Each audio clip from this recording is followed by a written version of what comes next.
Good morning बच्चों। आज हम 12th क्लास की हिस्ट्री का चौथा चैप्टर विचारक, विश्वास और इमारतें, सांस्कृतिक विकास, thinkers, beliefs and buildings, cultural development, ये पढ़ेंगे। हम इतिहास में पहले चैप्टर से ये पढ़ते आ रहे हैं कि इतिहास में धीरे धीरे जो है किस तरह के परिवर्तन हो रहे थे, और इस चैप्टर में भी हम जो है जो पढ़ेंगे उसमें ये पढ़ेंगे कि कुछ विचारक जो थे या दार्शनिक थे, उनके विचार किस तरह से उभर रहे थे, वो किन चीज़ों पर विश्वास करते थे, और उनके जो विचार थे उनका या तो मौखिक रूप से प्रचार प्रसार हो रहा था, लोगों तक फैल रहे थे, और वो लिखित में भी जो है संग्रहित करके रखे जा रहे थे। कुछ ऐसी इमारतें और मूर्तिकला जिनके माध्यम से दार्शनिकों के विचारों का पता चल रहा था। तो ख़ास तौर पे इस चैप्टर में जो है बौद्ध धर्म के बारे में जानकारी प्राप्त करेंगे। लेकिन बौद्ध धर्म के अलावा जो वैदिक सभ्यता थी या हिंदू धर्म और जैन धर्म और कुछ और बातों के बारे में भी जानकारी प्राप्त करेंगे। तो इस चैप्टर में जो है सांची स्तूप के बारे में दिया गया है सबसे पहले, और सांची स्तूप के माध्यम से किस प्रकार से बौद्ध धर्म के बारे में जानकारी मिलती है और वो कितना महत्व रखता है, ये जो है सांची स्तूप के महत्व को हम जो है पढ़ेंगे। तो इसमें दिया है सांची की एक झलक। सांची की एक झलक,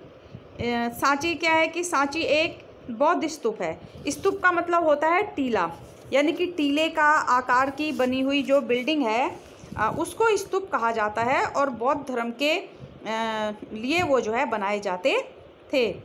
तो सांची स्तूप जो है मध्य प्रदेश में भोपाल से कुछ किलोमीटर की दूरी पर जो है एक पहाड़ी पे बना हुआ है, और इसमें जो है जो सांची स्तूप है वो बहुत ही सुंदर और बहुत ही एक तरह से कहेंगे बहुत अनूठा उदाहरण है इमारतों में जो भारत में जो वास्तुकला है उसका जो है एक अद्भुत बेजोड़ नमूना है। तो सांची स्तूप के महत्व के बारे में हमें इसी बात से पता चल जाता है कि उस समय जो मेजर अलेक्जेंडर कनिंघम थे, हमने दूसरे चैप्टर में भी इनका नाम पढ़ा था कि इन्होंने जो है कुछ जो पुरातात्विक चीज़ें हैं उनके बारे में बहुत सारी जानकारी या शोध रिसर्च जो है करने में मदद की। तो ये जो है कई हफ्तों तक जो है सांची स्तूप के वाले एरिया में रहे, और वहाँ इन्होंने वहाँ पे जो अवशेष पाए गए सांची स्तूप के उनका निरीक्षण किया और उनको पढ़ा,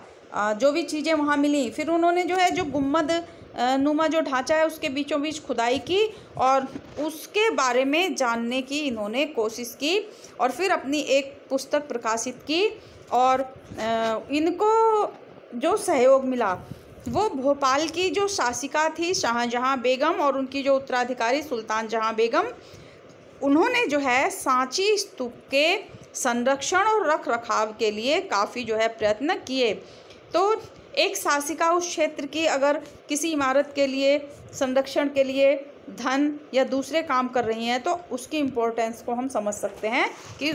उस इमारत की इम्पोर्टेंस कितनी थी। दूसरा बात, इस चीज़ की इम्पोर्टेंस हमें कैसे पता चलती है कि जो यूरोपियंस थे यानी कि फ्रांसीसी और अंग्रेज,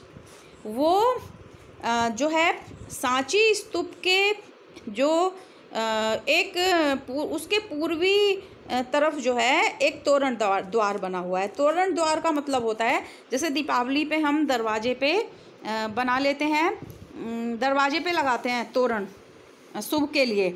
आर्टिफिशियल हम ले आते हैं बना हुआ कागज़ का या प्लास्टिक का लगाते हैं या आम के पत्ते लगाते हैं। तो वो इमारत में ही ऐसी नक्काशी हो रही है। तो वो इतना अच्छा था कि ये लोग अपने देश ले जाना चाहते थे और अपने म्यूजियम में रखना चाहते थे,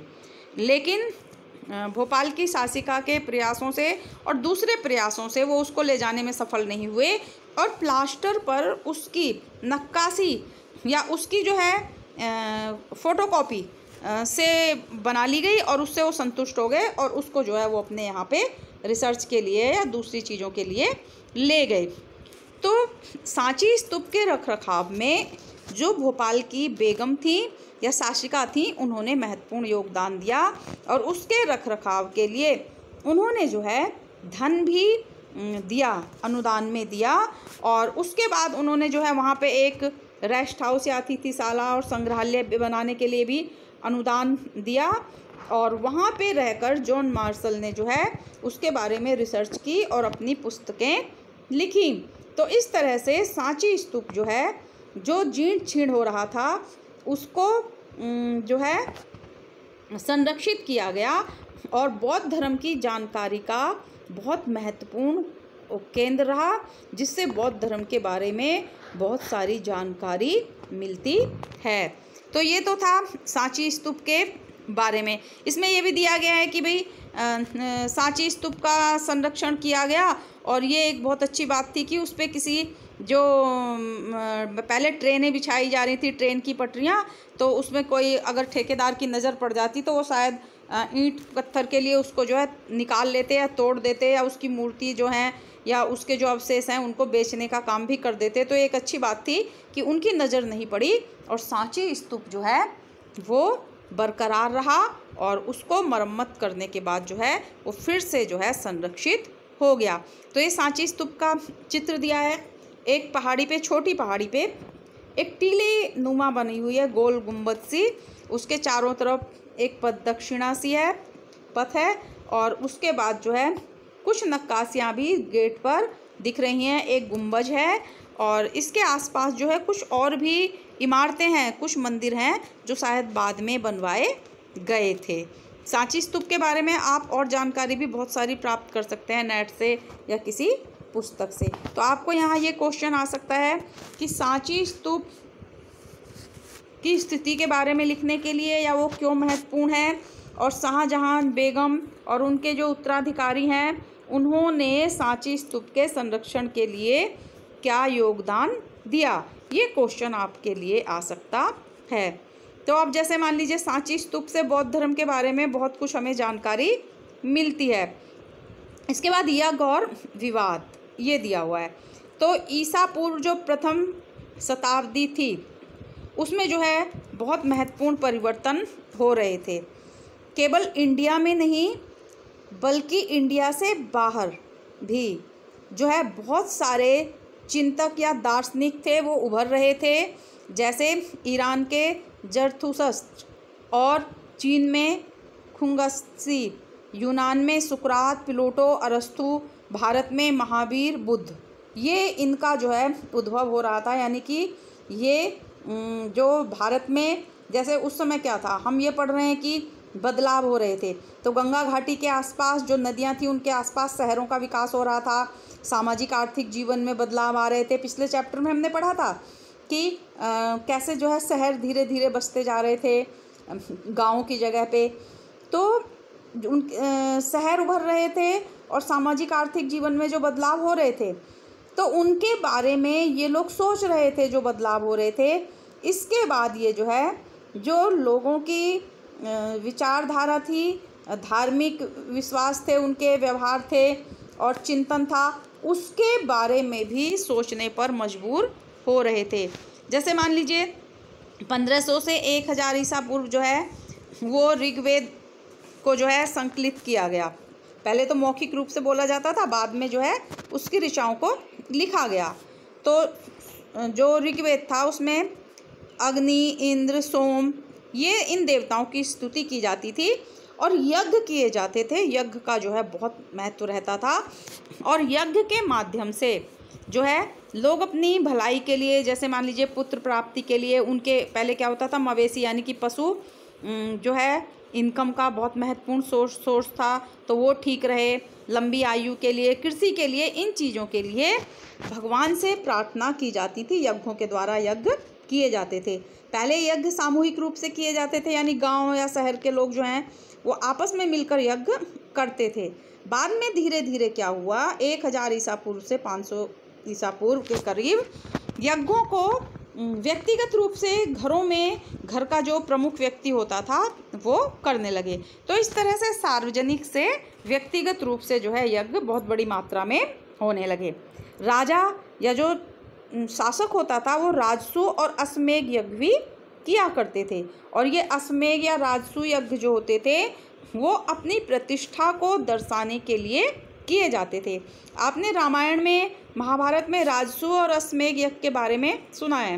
कि राजसू यज्ञ अपनी प्रतिष्ठा को दर्शाने के लिए, अश्वमेध यज्ञ जो है किसी क्षेत्र पर अपने अधिकार को बताने के लिए राजाओं के द्वारा किए जाते थे। लेकिन राजा इन यज्ञों को करने के लिए ब्राह्मणों के ऊपर निर्भर रहते थे। ब्राह्मणों की सहायता से ये यज्ञ कराए जाते थे। साथ ही क्या हो रहा था, नए तरह के प्रश्न उठ रहे थे लोगों को के मन में कि जैसे लोग बहुत सारी बातों को खोजने में लगे हुए थे जीवन से संबंधित, कि जो मनुष्य जिंदा रहता है तो मृत्यु के बाद क्या उसका पुनर्जन्म होता है, और आत्मा क्या होती है, हैं, और व्यक्ति को किस आधार पे जो है जन्म मिलता है। ये सब जो है बातें सारे ही तरह के जो दार्शनिक थे इनके बारे में सोच विचार कर रहे थे, या जो पौराणिक ग्रंथ थे उनमें जो बातें लिखी हैं इनके बारे में, उनके बारे में जो है पुनर्विचार एक तरह से हो रहा था कि ये बातें कहाँ तक सच हैं। और उसके बाद जो है सब, चाहे वो बौद्ध धर्म है, जैन धर्म है, या दूसरे देशों के लोग थे, वो अपने तरह से इन बातों को पेश जो है कर रहे थे। तो ये पहली वीडियो है, और आगे हम फिर देखेंगे कि बौद्ध धर्म और दूसरी धर्म वाले जो हैं क्या निष्कर्ष निकाल रहे थे सोच के, सबके बारे में, यज्ञों के बारे में, और आत्मा के बारे में, या पुनर्जन्म के बारे में, और वो अपने क्या तर्क पेश कर रहे थे जो पौराणिक हिंदू धर्म चला आ रहा था उससे अलग। इसके बारे में हम जो है चर्चा करेंगे।